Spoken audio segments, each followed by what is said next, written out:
Tell us your name and tell us about your project. Hello, I am Robert Wilson, and I, along with my colleague Arno Pinzias, are credited for proving the cosmic microwave background, or CMB, does exist. What were you trying to do or find? Well, we'd be lying if we said that our goal was initially to prove that the cosmic microwave background does exist. Our goal originally was just to map the spaces in between a galaxy, since Pinzias and I both were familiar with that. But whenever we started collecting data from our antenna, we noticed a strange interference that just would persist, and we could not account for it in any way.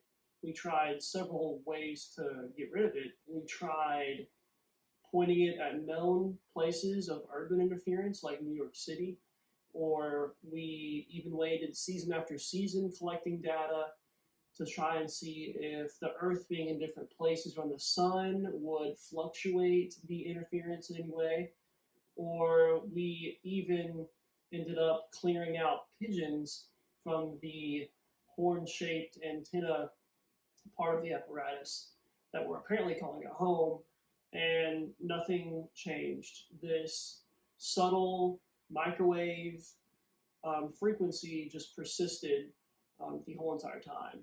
So once Pinzias and I realized that there is just no explanation, no known explanation for terrestrial or extraterrestrial origin, why this background would be heard, we decided to reach out for help. Where did the project or experiment occur?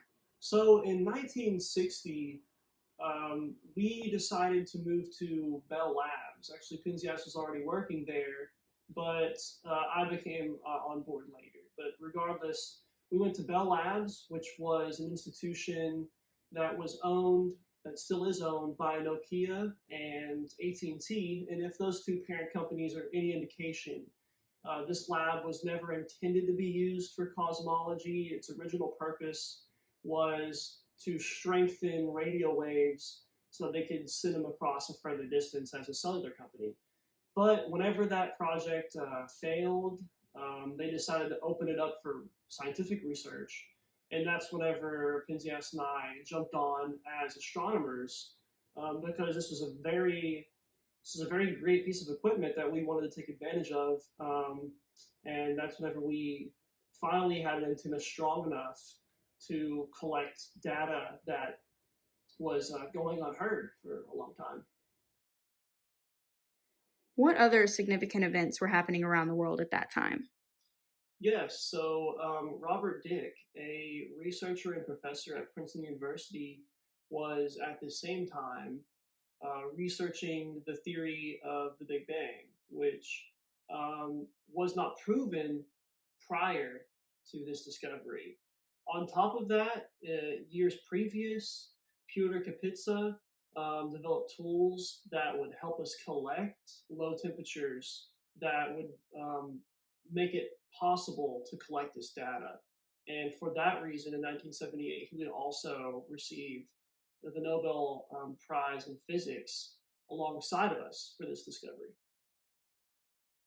Who else was involved in this project?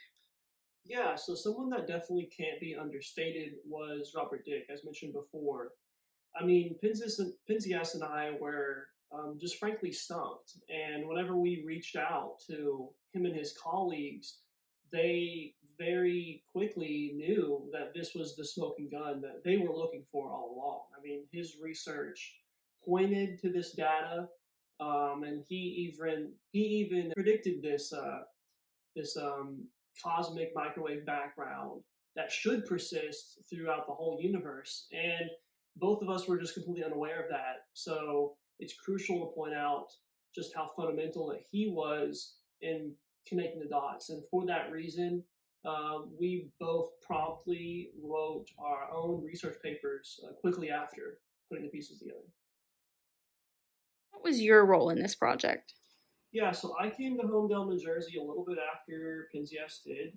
Um, we met at a conference, I believe, and I think that he added me on board because I was known for being very precise, and we both studied weak radio signals. Of course, working for AT&T and Nokia, that's a lot of what he did. So he saw that I brought value to the team in that way. And also, at the time, I subscribed to a steady state theory of the universe, which kind of assumed that the universe had no beginning or end. So whenever Robert Dick came to us and said, this is very clear evidence of Big Bang, I was a little reluctant. But like any good scientist, you grow and adapt. And I was able to overcome that, and we furthered the field in that regard. What impact did your project have on the physics community? Well, the importance of the cosmic microwave background really can't be understated. I mean, it proved that the universe did have a beginning, and that was the Big Bang. I mean, I would even argue to say that it is one of the most important discoveries of the 20th century. And for that reason, I think it revolutionized how scientists and really anybody thinks of their place in the universe. And what did you do after making this discovery? So I spent more time at Bell Labs in Homedale, New Jersey, up until 1994. But it was actually pretty cool to see that the horned antenna that we used to make this discovery became a historic landmark in 1990. Other than that, I mean, I became a senior scientist at the Harvard Smithsonian Center of Astrophysics, as well as becoming an elected member of the American Philosophical Society. But nowadays, I mean, I enjoy my retirement with my wife down in Texas, and I will occasionally give some conferences, and you can see me walking around giving talks at events.